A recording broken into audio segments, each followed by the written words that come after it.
Hello student, कैसे हैं आप लोग। आज हम F9 का ही एक पीएनपी पीएलसी क्वेश्चन डिस्कस कर रहे हैं। ठीक है, वर्किंग कैपिटल मैनेजमेंट का है, वही एग्जाम किट का कापलान का क्वेश्चन है। ठीक है, अच्छा क्वेश्चन है, काफ़ी मेरे को ठीक लगता है ये क्वेश्चन। और एग्ज़ाम में जब आया होगा, जब ये स्टूडेंट के लिए एकदम से इतना ईजी नहीं रहा होगा, मतलब है ना। ठीक है, देखते हैं क्यों। आप एक बार खुद ट्राई करना पहले इस क्वेश्चन को। The following financial information related to PNP PLC, a UK-based firm for the year just ended. Sales दे रखी है, वेरिएबल कॉस्ट है, इन्वेंट्री है, डेटर्स और creditors. Segmental analysis of receivables, class 1, class 2, class 3 और ओवरसीज। इसका मतलब क्या है कि कुछ अलग अलग तरह के डेटर्स हैं इसके, ना। क्लास 1 के डेटर्स का बैलेंस है 2 लाख, उनको 30 दिन की उधार मिलती है। क्लास 2 का है 60 डेज की उधार मिलती है, 3 का 75 डेज और 4 का ओवरसीज का 90 डेज की उधार मिलती है।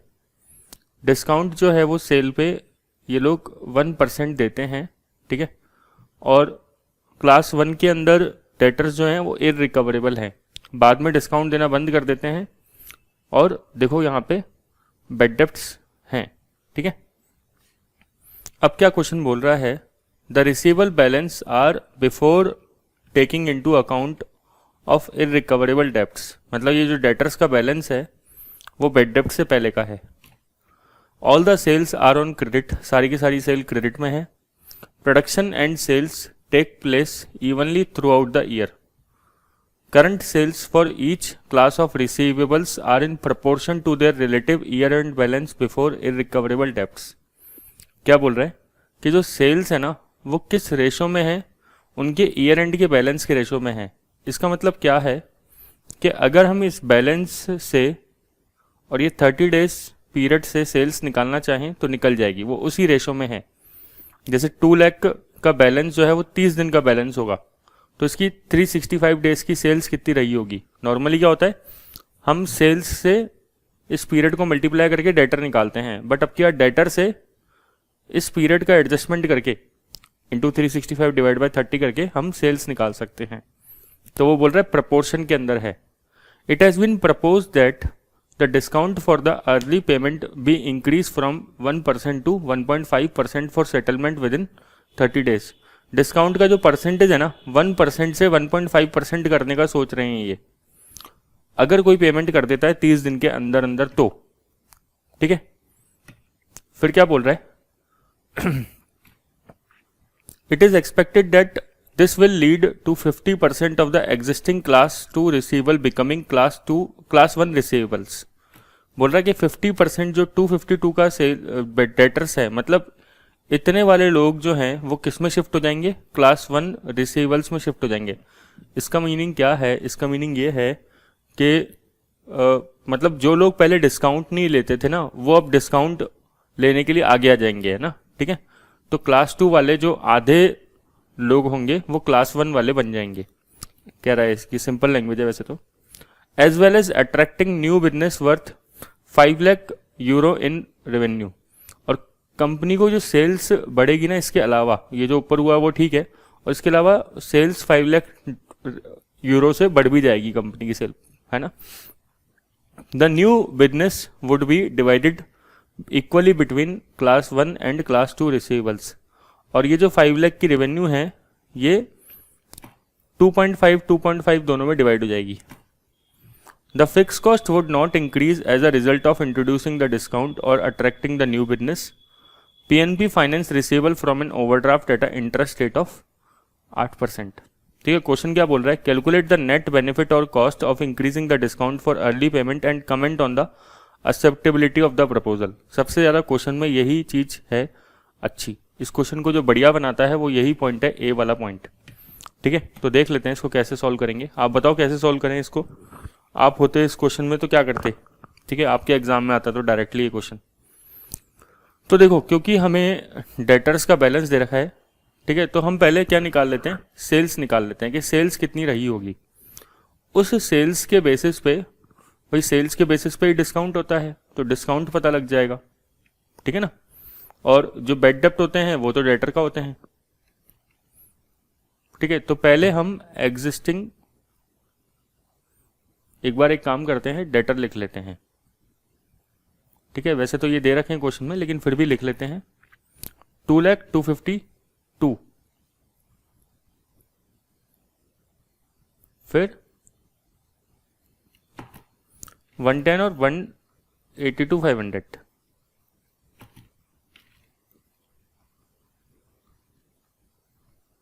मेरे को ये क्वेश्चन बहुत पसंद है, मतलब अच्छा लगता है क्वेश्चन, है ना, करवाने के अंदर भी मज़ा आता है इसके अंदर। इसमें थोड़ा सा स्टूडेंट को दिमाग लगाना पड़ता है। एग्जिस्टिंग सेल्स कितनी होगी? 30, 60, 75 और 90, है ना। 30, 60, 75 और 90, मैंने ये डेज इसलिए लिख दिए ताकि मेरे को बार बार पीछे ना पलटना पड़े, है ना। तो अब इस डेज के हिसाब से अपन सेल निकाल सकते हैं। 2 लाख इंटू क्या 365/30, तो 24,33,333। 252 into 365/60, 15,33,000। 1,10,000 into 365 divide by 75, 5,35,333 into 365 divide by 90, 7,40,139। ठीक है, वैसे जो चेंजेस हो रहे हैं ना वो केवल स्टार्टिंग के 2 जगहों पे हो रहे हैं, बाद में तो हो नहीं रहे, लेकिन फिर भी एक बार आप सारी चीज़ें निकाल लो। अब अपने न्यू डेटर्स निकाल लेते हैं, लेकिन डेटर तो तब निकलेंगे ना जब न्यू सेल्स का पता लगेगा। तो एक बार अपन क्वेश्चन में क्या निकाल लेते हैं, नई सेल्स कितनी होगी। ठीक है, ये सबसे बेस्ट तरीका है इस क्वेश्चन को करने का, इससे बढ़िया तरीका नहीं है। तो देखो एग्जिस्टिंग सेल्स कितनी थी, 24,33,333। ठीक है,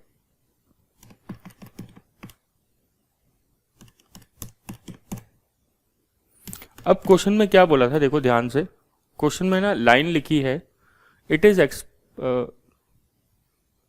is expected that this will lead to, this will भी मतलब डिस्काउंट जो बढ़ेगा ना उसकी वजह से 50% of existing class 2 receivable becoming class 1 receivable. देखो भाई, भावनाओं को समझने वाला और कॉन्सेप्ट क्लियर करने वाला, मतलब कॉन्सेप्ट क्लियर रखने वाला पर्सन चाहिए। डेटर शिफ्ट होने का मतलब क्या है, इसका मतलब सेल्स शिफ्ट हो रही है। मतलब जो पहले क्लास 2 जो थे पर्सन्स, है ना, जो क्लास 2 पर्सन्स थे वो आधे अब किधर आ रहे हैं, क्लास 1 में आ रहे हैं। भाई खाली डेटर थोड़े शिफ्ट हो जाएंगे, 50% of existing class 2 receivable becoming class 1 receivable, मतलब सेल्स शिफ्ट हो रही है। ठीक है, अब जो लोग पहले आप जिनको माल बेचते थे 30 दिन के लिए, वो मतलब 60 दिन के लिए, अब उसमें से आधे लोग बोले हम 30 डेज में पेमेंट कर देंगे। ठीक है ना, तो मतलब सेल जो थी 15,33,000 की, उसका हाफ किधर शिफ्ट हो जाएगा, इधर। ठीक है, अच्छा, और क्लास 2 में तो ऑलरेडी 1533 सेल थी, वो कम हो जाएगी, हाफ हो जाएगी मतलब।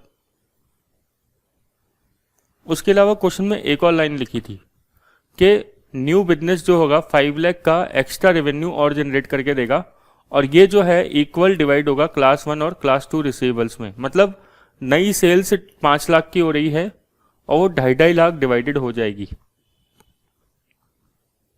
ठीक है, तो इससे मेरे पास नई सेल्स का अमाउंट निकल जाएगा। समझ रहे हो भाई, देखो पुरानी सेल तो ये थी ऑलरेडी, है ना, ये तो हमने निकाल दी थी। क्वेश्चन बोला क्लास 2 रिसीवेबल जो है आधे क्लास 1 बन जाएंगे। तो रिसीवेबल मतलब बनने का क्या होता है, मीन्स वो लोग जो पहले 60 डेज में माल मतलब उधार देते थे, मतलब उधार लेते थे, अब वो 30 डेज में पेमेंट करना चालू कर देंगे। मीन्स वो लोग, मीन्स वो सेल्स, ठीक है ना, वो सेल्स शिफ्ट हो जाएगी। ये समझने वाला चाहिए अब पर्सन। तो 24,33,333 प्लस 766,500 प्लस 250, तो हो जाएगा ये 34,49,833। ये सेल आ जाएगी, इसका टोटल लगा दिया मैंने। ऐसे ही 1533 प्लस सॉरी माइनस 766,500 प्लस 250, तो 10, 16, 500 ये आ जाएगा। अच्छा, अब डेटर्स कैसे चेंज होंगे? डेटर्स तो बस वही है, 30 डेज का और 60 डेज का निकाल सकते हैं अपन। अब देखो बाद में कोई सेल्स में चेंज नहीं हो रहा, तो बाद वाली सेल्स कितनी रहेगी? वही सेम 535, 333, 740, 139, वो तो सेम रहेगी। अच्छा, डेटर्स कैसे आएंगे? डेटर्स अब इतनी सेल है तो 30 डेज के बराबर डेटर्स, तो 49,833 इंटू 30/365, 2,83,548, ठीक है। और इधर 60 डेज के हिसाब से 10, 16, 500 इंटू 60/365 मीन्स 167,096, ठीक है। और ये तो सेम रहेगा ही, 1,10,000 और 182,500 रहेगा ही, ठीक है। तो ये न्यू सेल्स आ गई और न्यू एग्जिस्टिंग सेल्स वगैरह, अब अपने पास ये सारा डेटा आ गया, ठीक है। अब आप क्या कर सकते हो, इससे आराम से अपना क्या कर सकते हैं अपन, जो क्वेश्चन में दूसरी इंफॉर्मेशन दे रखी है उसको देख सकते हैं, ठीक है। जैसे क्या कि डिस्काउंट जो है वो इंक्रीज करेंगे 1% से 1.5% की तरफ, ठीक है, अगर सेटलमेंट करोगे विद इन 30 डेज। तो डिस्काउंट इंक्रीज होने का मतलब कि पहले हम लोग डिस्काउंट किस सेल पे देते थे? सोचो, पहले हम लोग डिस्काउंट देते थे 30 डेज वाली सेल पे 1% का, मींस इस सेल का 1% होता था। अब सेल्स 30 डेज के अंदर ही दे रहे हैं, लेकिन सेल्स बढ़ चुकी है, तो इसका 1.5% निकलेगा डिस्काउंट। समझ रहे हो क्या? यहां पे डिफरेंस आ जाएगा। तो अब देखो क्या है, डिस्काउंट निकाल लेते हैं।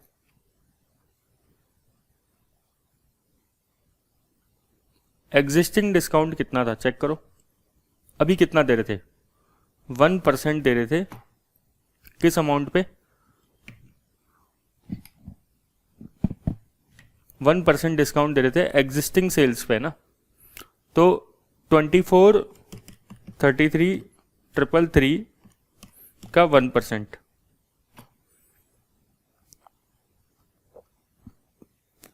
ठीक है ना, ये एग्जिस्टिंग था। बट न्यू डिस्काउंट कितना दोगे, किस पे दोगे? 1.5% देंगे, 34, 49, 833 का 1.5%, 51,747, ठीक है। तो मीन्स डिस्काउंट जो है एक्स्ट्रा हमें देना पड़ा, ठीक है। एक्स्ट्रा डिस्काउंट एक तरीके से एक्सपेंस हो गया कंपनी का। कितना हो गया ये?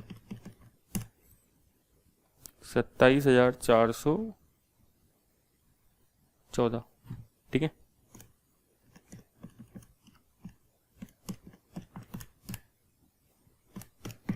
ये अपन को एक्स्ट्रा डिस्काउंट कंपनी को देना पड़ेगा यहाँ पे, ठीक है। अच्छा, डिस्काउंट के बाद क्या है बताओ?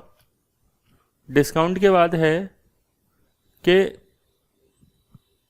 डेटर्स है ना, इट इज एक्सपेक्टेड डेट।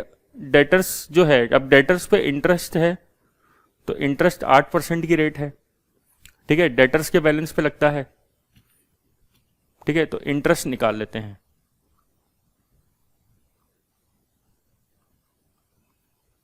पहले चेक करो एग्जिस्टिंग इंटरेस्ट कितना पे करते थे अपन। डेटर्स कितने के थे एग्जिस्टिंग? टोटल बैलेंस 744,500 था, ठीक है। तो डेटर्स पे 8% इंटरेस्ट पे कर रहे थे अपन। भाई डेटर्स मतलब जो अमाउंट पूरे साल भर बाकी है, ठीक है। तो 744,500 का 8% मीन्स 59,560 का अपन इंटरेस्ट पे कर रहे थे।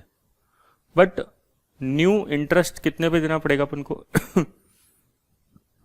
न्यू इंटरेस्ट देना पड़ेगा नए वाले डेटर्स पे। अब नए वाले डेटर्स कितने के हो गए हैं अपने? 283, 548 प्लस 167,096 प्लस 1,10,000 प्लस 1,82,500 मीन्स 743,144 का 8%, 59,452। मतलब ज़्यादा डिफरेंस नहीं पड़ा, केवल 100 रुपये का डिफरेंस पड़ा। ठीक है, 100 रुपये का हमें 100 का हमें एक तरीके से फ़ायदा हो रहा है। देख रहे हो आप, पहले हम इंटरेस्ट पे करते थे 59,560, अब हम इंटरेस्ट पे करेंगे ये, तो सेविंग्स हो गई इंटरेस्ट में, तो ये कंपनी के लिए बेनिफिट हो जाएगा। कितना? 108 का। ठीक है, तो एक्स्ट्रा डिस्काउंट एक्स और ये सेविंग्स इन इंटरेस्ट। अब क्वेश्चन में एक और पॉइंट था बेड डेप्ट से रिलेटेड, बेड डेप्ट की बात भी कर लेते हैं। क्या कह रहा था क्वेश्चन कि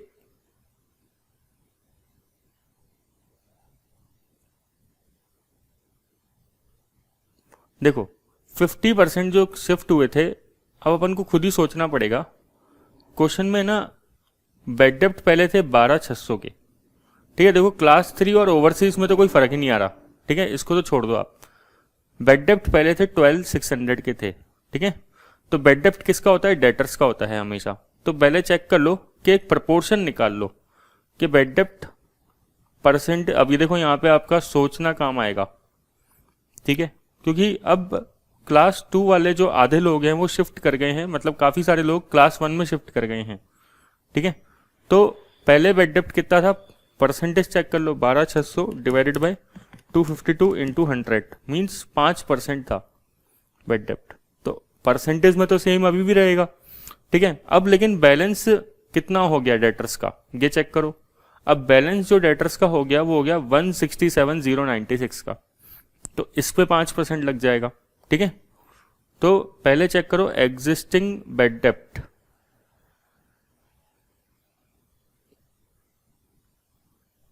कितने थे? 12,600 के। अब न्यू बेड डेप्ट कितने हो जाएंगे, मतलब कितने हो जाएंगे इस केस में बेड डेप्ट्स? देखो इस सॉल्यूशन को उतार लेना मेरे वाले, मैं बहुत सिंपल तरीके से बता रहा हूँ आपको। ठीक है, आपको वरना बुक का तो सॉल्यूशन समझ में नहीं आएगा, ये तो कंफर्म है, 100% है। ठीक है, तो अच्छा 5% इस वाले से, इस वाले डेटर्स का,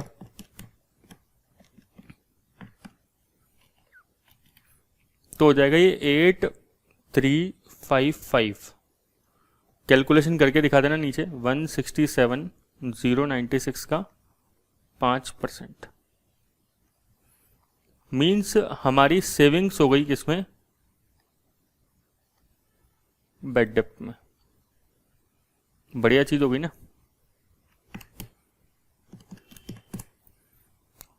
4,245। ठीक है, अच्छा सेविंग्स ये बेड डेप्ट वाला हो गया। और क्या था? और क्वेश्चन में बोला था कि सेल्स इंक्रीज हो गई है। ठीक है, 5 लाख से सेल्स इंक्रीज हो गई। अब सेल इंक्रीज होगी तो क्या इंक्रीज होगा बताओ? अब डायरेक्ट आप सेल फायदा नहीं बोल सकते, सेल्स इंक्रीज होगा तो कंट्रीब्यूशन इंक्रीज होगा। क्या इंक्रीज होगा? कंट्रीब्यूशन। तो 5 लाख की सेल है, तो कंट्रीब्यूशन के लिए हमें पीवी रेशो चाहिएगा, मतलब कुछ ना कुछ है ना चाहिएगा। अब ऐसा क्वेश्चन हमने देखा था यहाँ पे केवल कंट्रीब्यूशन को अपन लेते हैं, तो sales minus variable cost, 5242 minus variable cost क्या आएगा? Contribution 5242 minus 3145 2097 upon 5242 into 100 means 40% क्या आ गया? पीवी रेशो आ गया, प्रॉफिट वॉल्यूम रेशो। ठीक है ना, और सेल्स है अपनी 5 लाख की इंक्रीज होगी, तो 5 लाख का 40% कितना होता है? 2 लाख। ठीक है, तो ये एक और फायदा हो गया। तो देख रहे हो, और क्या है क्वेश्चन में? बस हो गया मेरे हिसाब से। ठीक है, अब क्या है, देखो इस क्वेश्चन में ना अजम्पशंस ले सकता है कोई स्टूडेंट। अगर आपके माइंड में है सर कि जैसे ना, अब बुक वालों ने इसको दो तरीके से कर रखे होते हैं, ये क्वेश्चन इस वाले क्वेश्चन को दो तरीके से कर रखा है। एक तो जैसे मैं करा रहा हूँ वैसे, मतलब फॉर्मेट वैसा नहीं है, ठीक है, लेकिन सॉल्यूशन वैसा ही है। और एक क्या है, दूसरे तरीके से कर रखा है। दूसरे तरीके में क्या करते हैं ये लोग कि मान लेंगे कि नई वाली जो सेल है, जैसे ये 5 लाख की सेल बढ़ रही है, इस पर कोई बेड डेप्ट नहीं होगा, तो इस तरीके से। बट अपन ने ऐसा क्यों माना, ऐसा मानेंगे ही नहीं अपन। अब जैसे मैंने क्या किया है, मैंने अजम्पशन जो ली है वो बुक के दूसरे ऑल्टरनेटिव सॉल्यूशन के हिसाब से सही है। क्यों? क्योंकि वही तरीका ठीक है भाई, जितनी सेल्स बढ़ेगी उस पर बेड डेप्ट भी उसी रेशो में बढ़ेगा। तो जैसे मैंने यहाँ पे सेल्स बढ़ाई 2.5 लाख की, तो बेड डेप्ट इस केस में बढ़ रहा है ना, तो यहाँ पे भी ले लिया अपन ने, 5% ले लिया, मतलब टोटल 10,16,500 का निकाला ना अपन ने, जो 5% निकाला है, ठीक है, मतलब डेटर्स का, सॉरी। तो पहले सेल्स निकाल ली, सेल्स के हिसाब से डेटर्स आ गए, तो कहीं ना कहीं 2,50,000 का इम्पैक्ट इस वाली डेटर्स पे आ चुका होगा। तो बुक वाले बोलते हैं नहीं नहीं, एक सॉल्यूशन के अंदर मतलब दो ऑल्टरनेटिव है ना, कि इस वाले सेल्स पे बेड डेप्ट नहीं हुए होंगे। तो ऐसे कोई, ये थोड़े अजम्पशन है, ये तो गलत अजम्पशन हो जाएगी। क्लियर क्या? ठीक है, तो ज़्यादा बेटर जो अपन ने किया है वो है। तो 2 लाख, तो बुक ने क्या है, दो सॉल्यूशन कर रखे हैं, सेकंड ऑल्टरनेटिव सॉल्यूशन ज़्यादा अच्छा है, तो अपन उसके हिसाब से कर रहे हैं क्वेश्चन, है ना। तो अभी मैं दिखा दूंगा आपको, है ना, तो कंफ्यूजन नहीं होगा बाद में। सेविंग्स इन बेड डेप्ट, ये इनकम है, ये इनकम है, ये इनकम है, और एक्स्ट्रा डिस्काउंट एक्सपेंस ये तो खर्चा है, ये इनकम है।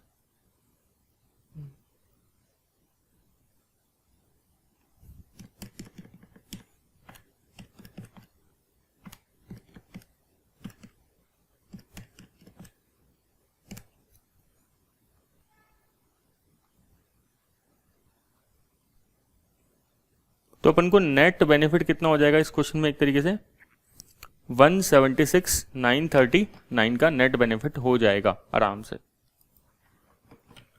अब मैं देखो आपको सॉल्यूशन दिखा देता हूं ताकि आप कंफ्यूज ना हो बिल्कुल भी बाद में। तो देखो, एक तो इन्होंने ये एक सॉल्यूशन कर रखा है जिसमें 171,898 करके आ रखा है, ठीक है। तो जैसे लिख रखा है अजम्पशंस हैं कुछ, ठीक है, इनको आप पढ़ने की जरूरत नहीं है सॉल्यूशन को बिल्कुल भी, ठीक है। मैं केवल आपको दिखा रहा हूँ कि देखो, because of the various assumptions that could be made regarding bad डेप्ट and payment period, other approach to a solution are also acceptable. फिर इन्होंने कुछ ट्यूटोरियल नोट दिया, उसके बाद इन्होंने कुछ दूसरी तरीके से सॉल्यूशन किया है। ऐसा सॉल्यूशन जो है अपन इसके बेसिस पे आंसर किया है अपन ने, ये वाला सॉल्यूशन अपन ने, ऑल्टरनेट सॉल्यूशन है, इसके बेसिस पे अपन ने आंसर किया है, क्योंकि मेरे को यही ठीक लगा, ठीक है क्या। जब पहली बार मैंने इस क्वेश्चन को सॉल्व किया था तो मेरा इसी तरीके से यही आंसर आ गया था। तो मैंने फिर देखा है बाद में कि दो तरीके से इन्होंने कर रखा है, ठीक है, क्योंकि मेरे को पढ़ाते हुए ACCA बहुत टाइम हो गया है, तो यही वाला सॉल्यूशन जो है मेरे को ठीक लगा, इसलिए। फिर बाद में एक आध जगहों पे ये थोड़ी सी गड़बड़ करेंगे, ठीक है। तो इन्होंने दो ऑल्टरनेटिव सॉल्यूशन दे रखे हैं, अगर किसी को पसंद आए तो इससे भी कर सकता है, बट पर्सनली ओपिनियन तो यही रहेगी कि ये वाला फॉलो करो। क्लियर क्या?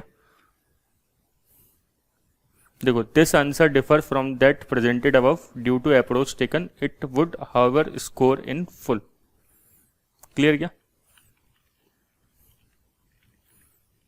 चलो, अब इसमें अपन ये आप सॉल्यूशन उतार लेना, ठीक है। अब इसमें अपन देखते हैं दूसरा क्वेश्चन क्या कह रहा है इनका। दूसरा क्वेश्चन कह रहा है calculate the current cash operating cycle and revise cash operating cycle cost by increasing the discount for early payment. तो अपन को साइकिल निकालनी है बेसिकली, है ना, ठीक है। चलो देख लेते हैं।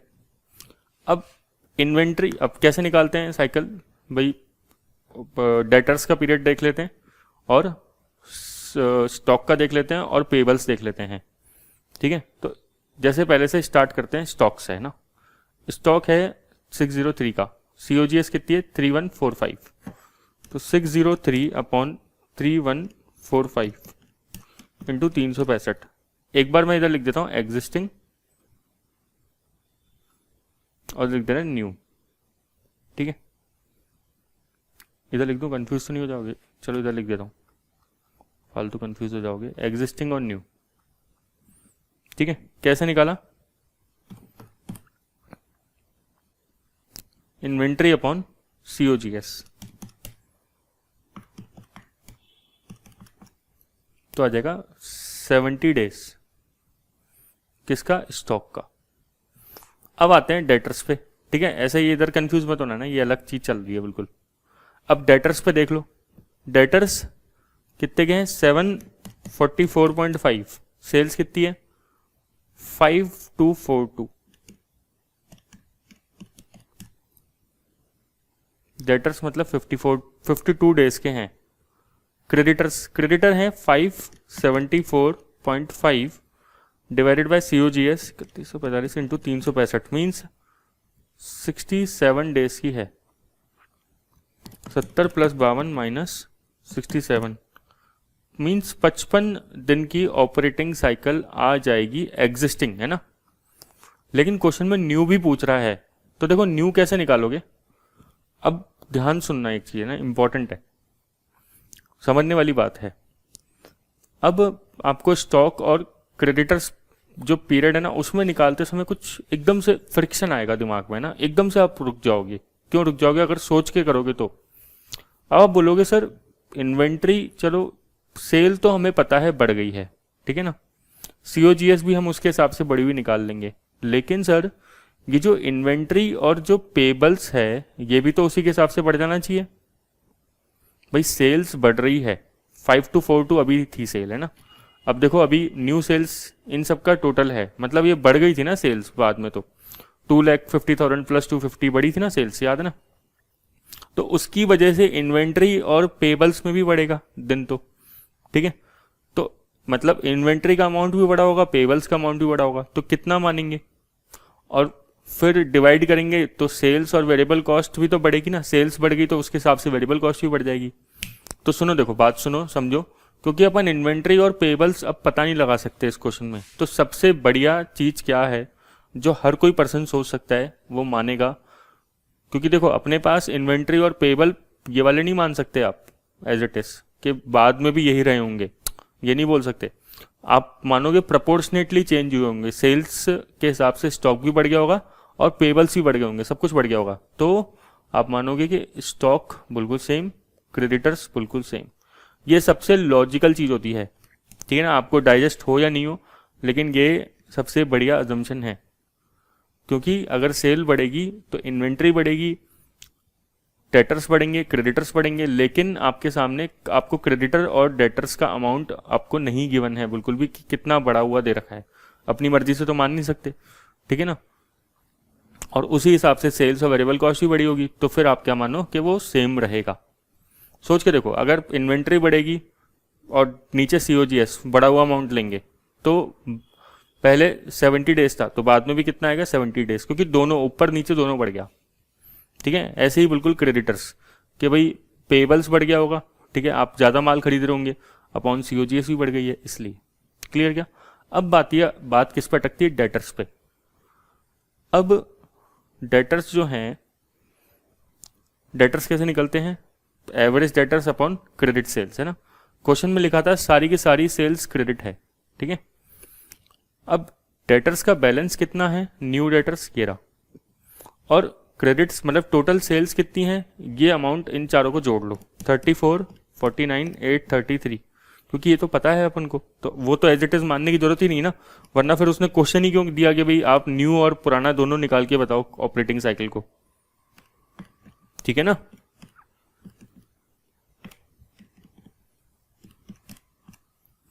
इसलिए मेरे को ये क्वेश्चन है ना बहुत ही ज़्यादा लॉजिकल लगता है, और मेरे को लगता है कि आपको एग्जाम में ये क्वेश्चन करके जाना चाहिए। अगर एग्जाम में आ गया ये क्वेश्चन और पढ़ा हुआ नहीं है तो आप पक्का कहीं ना कहीं गड़बड़ करते होगे।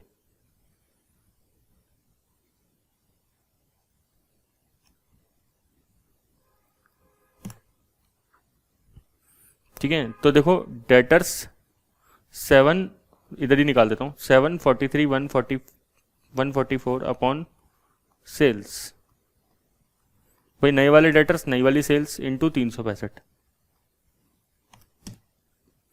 743, 144 डिवाइडेड बाय 57, 41, 805 मीन्स 47 डेज,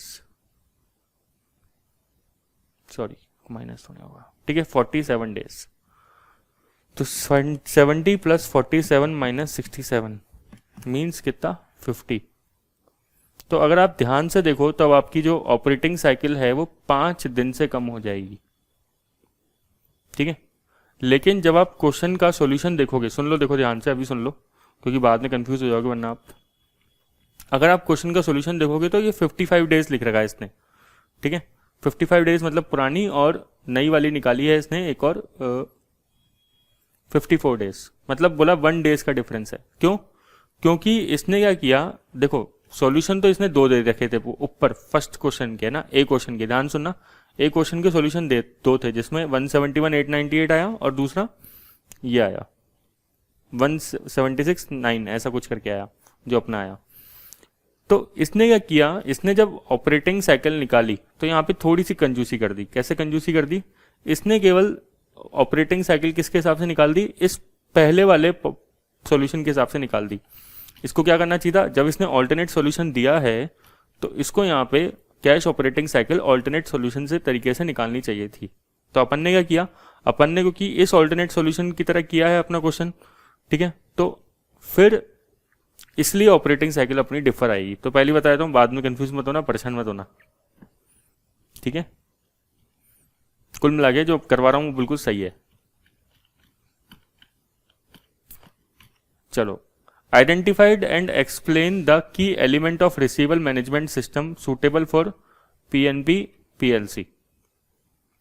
तो अब देखो ये तो की एलिमेंट्स ऑफ रिसीवेबल मैनेजमेंट जैसे क्या होता है कि वही थ्योरी क्वेश्चन आ गया है ना, कि रिसीवेबल मैनेजमेंट कैसे करना चाहिए, जैसे उनको उनका क्रेडिट वर्दीनेस चेक करना, ठीक है, उनको टाइम टू टाइम इनवॉइस भेजना, उनसे मान लो कलेक्शन करवाते रहना, वो सारी फर्जी बातें आ जाएगी ना। तो इस जो लास्ट वाला 7 मार्क्स का क्वेश्चन था ना, इसमें मेरे हिसाब से किसी को दिक्कत नहीं आई होगी। जो दिक्कत आई होगी 9 मार्क्स में और 4 मार्क्स में सोचने में दिक्कत आई होगी।